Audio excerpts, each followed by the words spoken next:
Médiasphère. Médiasphère.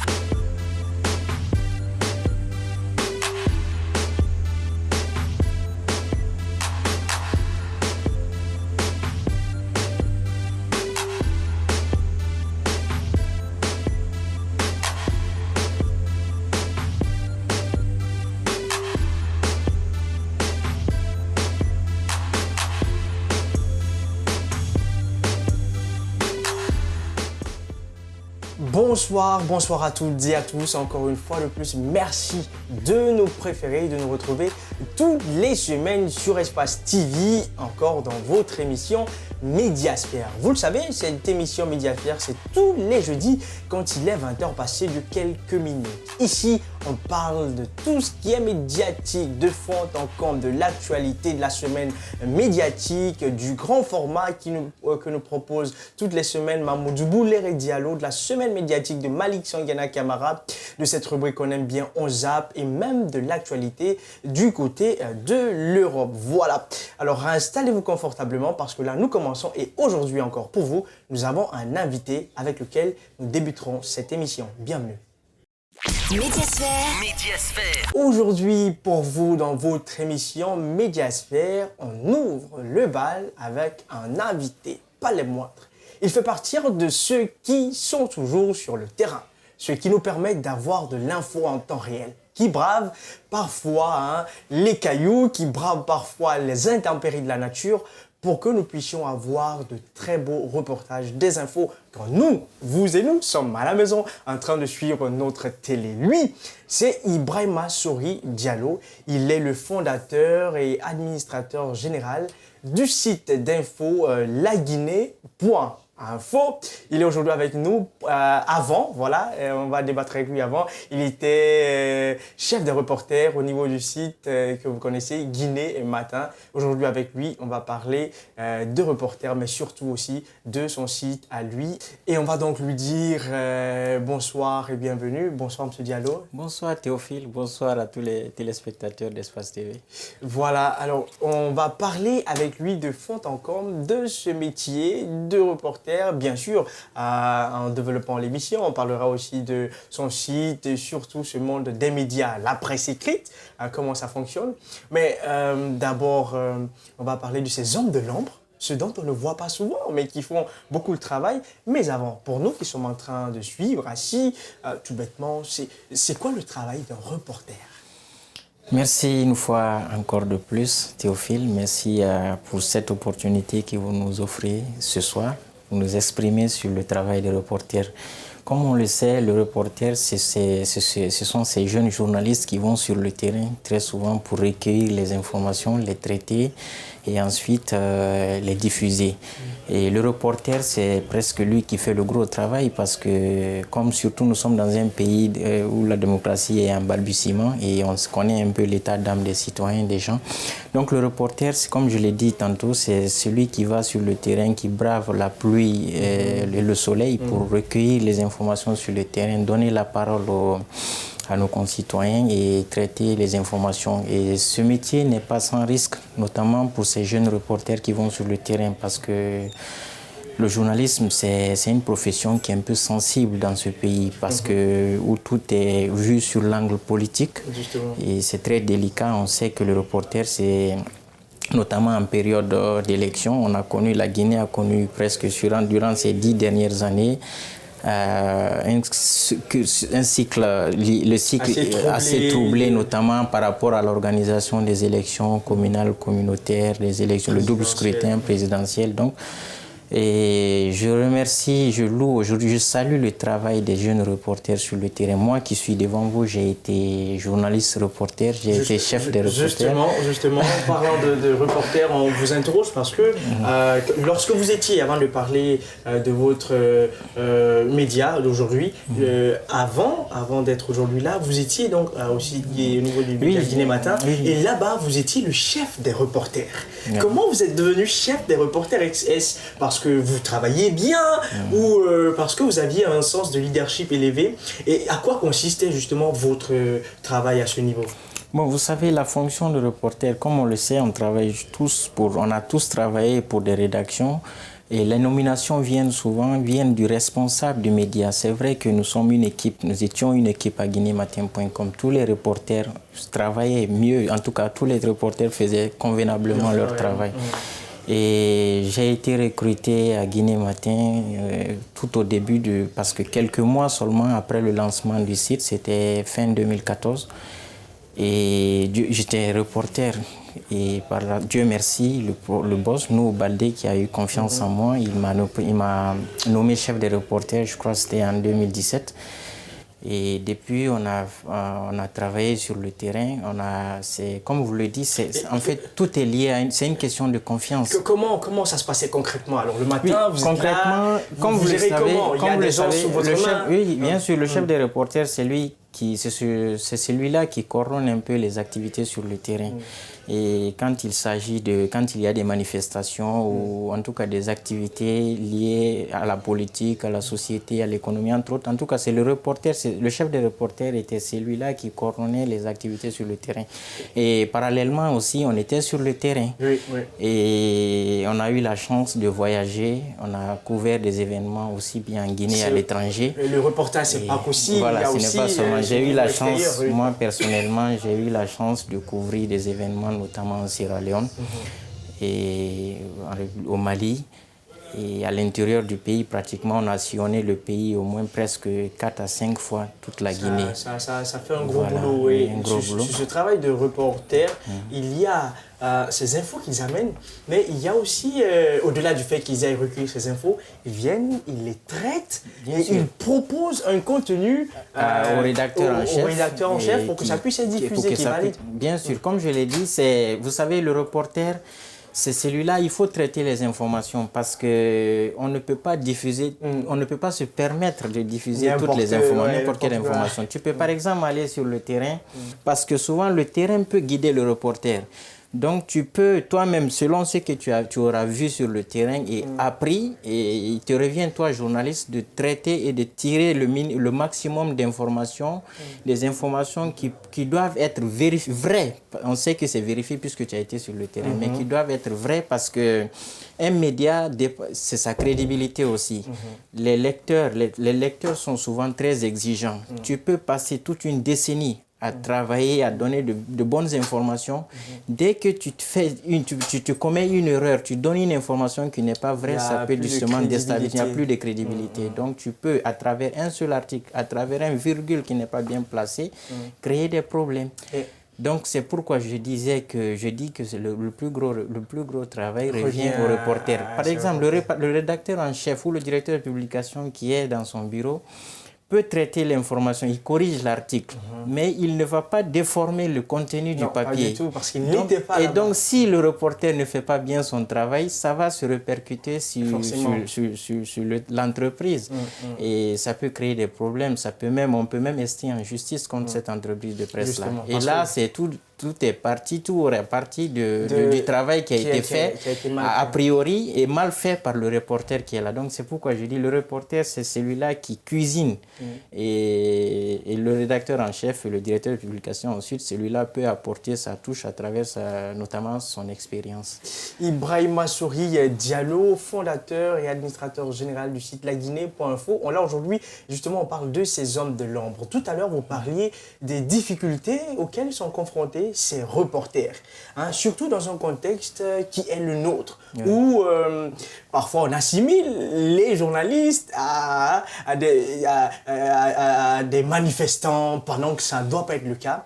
Alors parlez-nous de ces difficultés auxquelles sont confrontés les reporters et quelles sont les mesures à prendre pour que cela ne soit pas le cas.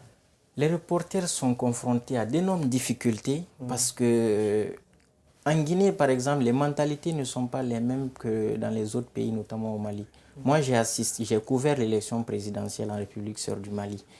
Et en tout cas, le président sortant Ibeka a remporté ces élections. Il y a eu une manifestation. Et la manifestation s'est terminée sans qu'il n'y ait aucun blessé. Et imaginez, après une élection présidentielle, et si C'est c'était pas le très cas en courant. Guinée, on a couvert, ce n'est pas courant. Et en Guinée, souvent, ce sont nos frères, nos sœurs, parfois, qui s'attaquent à ces jeunes reporters qui viennent couvrir, qui viennent en tout cas pour couvrir l'événement. Mais aussi la Et responsabilité parallèlement, des responsables, des chefs de médias qui parfois ne mettent pas les reporters dans toutes les conditions, au-delà du fait que sur le terrain, il y a ce problème. Non, souvent les reporters sont mis dans les conditions parce qu'on les donne tous les outils qu'il faut, notamment les caméras, les téléphones. Moi, je pense que c'est plutôt à la puissance publique. C'est l'État souvent qui ne fait pas son travail. D'accord. Parce que l'État, il y a une puissance publique qui est là. Lorsqu'il y a une manifestation, souvent les forces de l'ordre sont déployées sur le terrain. Mais très souvent, au-delà du fait que les reporters ne soient pas en sécurité vis-à-vis des manifestants, Même parfois chose. ce sont les Les forces, puissances, ce sont les forces de l'ordre Qui agissent eux-mêmes aussi. qui s'attaquent à ces reporters-là. C'est quand même On a vu des journalistes qui ont vu leur matériel gâté, notamment ce qui s'est passé au PM3 ici. Ce sont des gendarmes qui se sont attaqués aux reporters.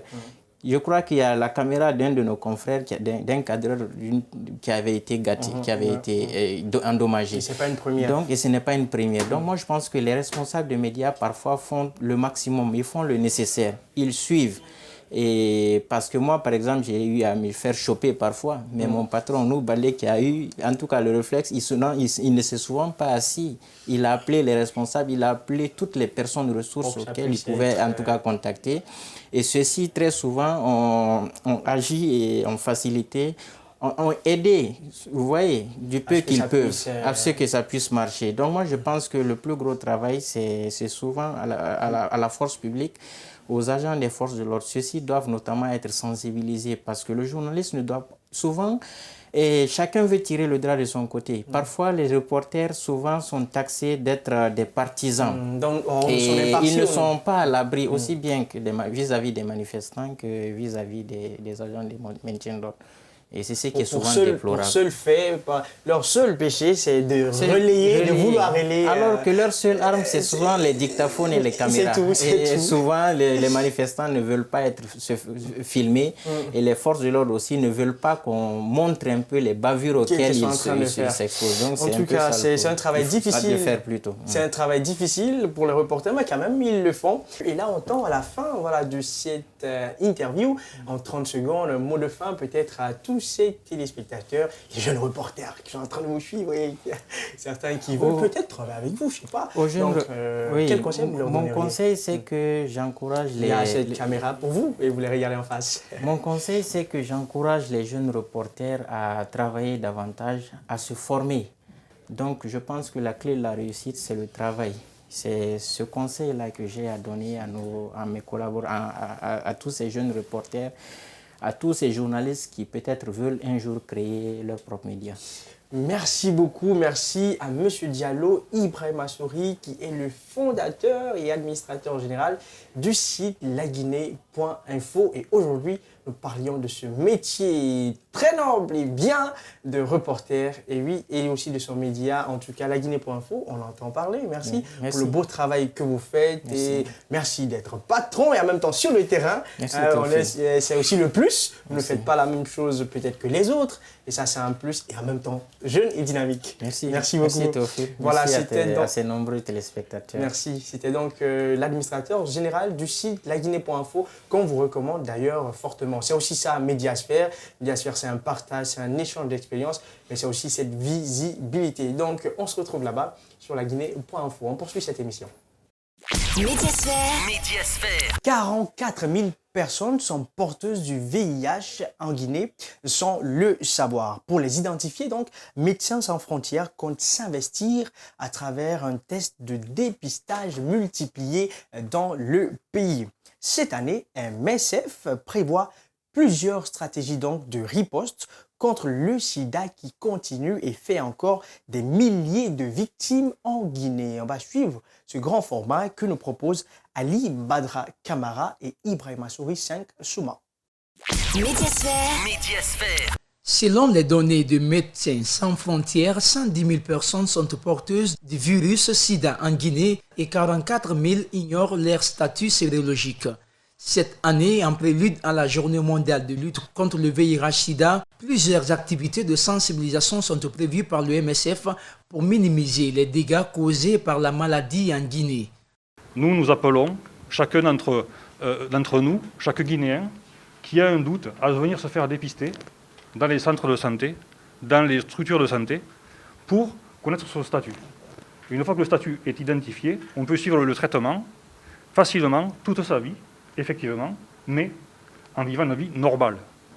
Chaque année, 3200 décès sont enregistrés en Guinée et moins de 25% des décès sont liés au manque de dépistage précoce et par manque d'informations relatives au traitement gratuit. Nous savons qu'il y a 3300 décès du VIH par an. Donc effectivement, on peut estimer que 3300 patients sont décédés parce qu'ils n'ont pas été dépistés assez tôt. Les sujets atteints du VIH-Sida sont victimes de la stigmatisation dans les différentes communautés, un phénomène qui anticipe et gonfle le taux de mortalité. La stigmatisation, c'est le frein de la lutte contre le VIH. C'est ce qui tue les personnes vivant avec le VIH, la stigmatisation. C'est ce qui les empêche non seulement de prendre leur traitement correctement et de vivre positivement avec leur maladie. Ce 1er décembre, pour la célébration de la Journée mondiale de lutte contre le VIH-Sida, un carnaval géant est attendu à Conakry par les agents de Médecins sans frontières. Une activité qui se tiendra autour de la sensibilisation relative aux tests de dépistage.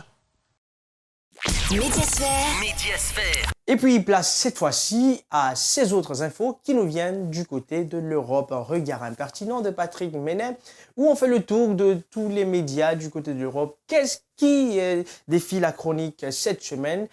Le tout, c'est dans notre rubrique Vu pour vous dans votre émission Médiasphère. Médiasphère.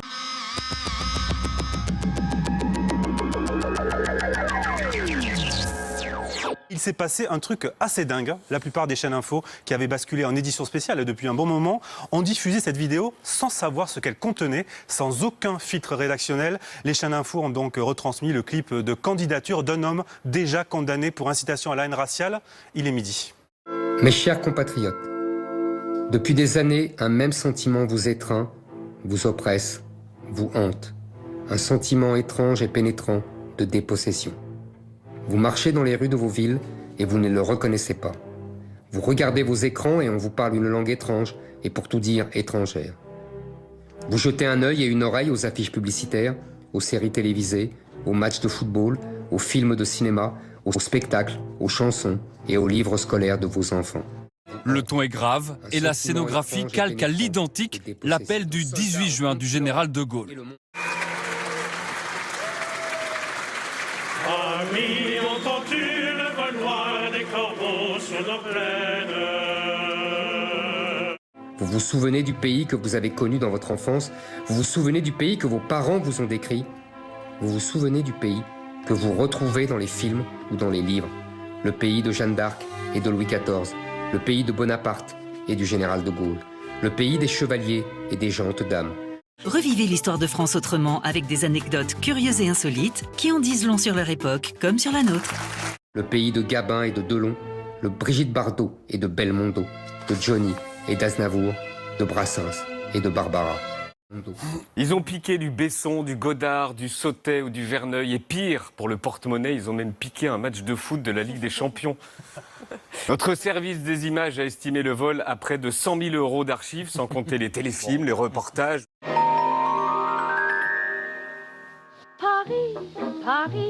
Paris, c'est sur la terre un coin de paradis. Vous n'avez pas quitté votre pays, mais c'est comme si votre pays vous avait quitté. Vous vous sentez étranger dans votre propre pays. Vous êtes des exilés de l'intérieur. La race des chauvins, les porteurs de cocarde, les imbéciles heureux qui sont nés quelque part, les imbéciles heureux qui sont nés quelque part. Une femme multifacette et qui a chanté J'ai deux amours, mais comme l'a précisé l'excellent Canard enchaîné, elle n'a pas chanté J'ai deux émours. Et à New York, l'Empire State Building aux couleurs de la France, l'emblématique gratte-ciel s'est illuminé hier soir de bleu, blanc, rouge pour rendre hommage à la plus française des Américaines, Joséphine Baker.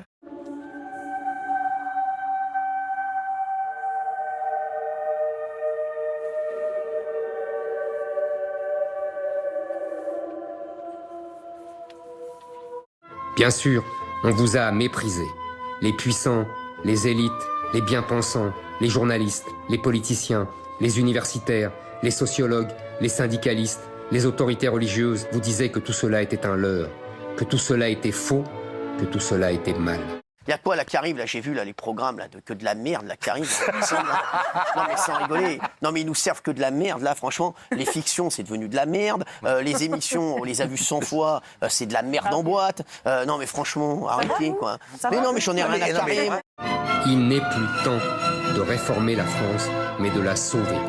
C'est pourquoi j'ai décidé de me présenter à l'élection présidentielle. C'est l'effet albédo.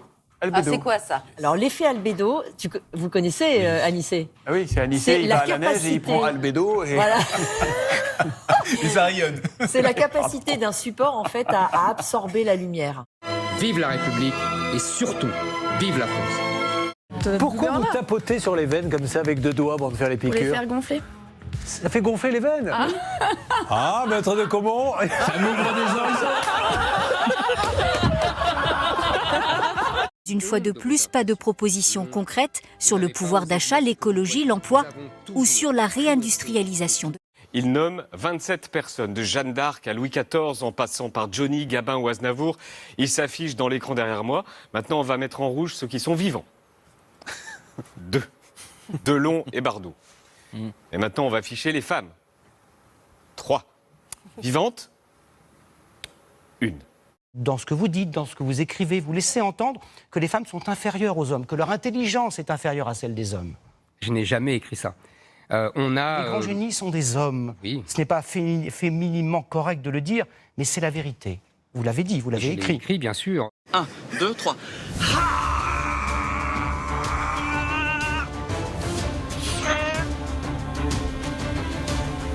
Vous n'allez pas, comme ça, ressortir mes phrases de mon livre. Je ne suis plus le journaliste, l'écrivain. Je suis candidat à l'élection présidentielle. Est-ce qu'Éric Zemmour, comme l'écrit Libération, est devenu l'idiot utile de Marine Le Pen? Attendez, je suis pas journaliste, moi. Non, je suis pas commentateur.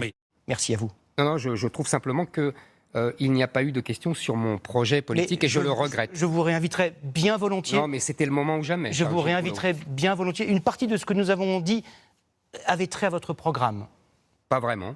Il me semble que si. Il me semble que non. Merci beaucoup, Éric. Merci à vous.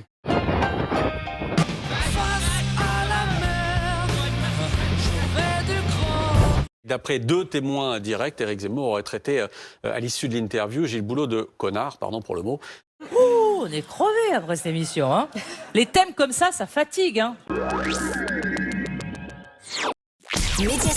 Médiasphère. S'il y a des émissions que vous n'avez pas pu suivre en semaine, des parties intéressantes, des parties poignantes, la réalisation vous propose ce petit condensé tour d'horizon dans On Zappe. Mais surtout, ne zappez pas parce que ce que vous allez voir sans Zappe, mais vous, restez pour que nous puissions terminer l'émission en beauté.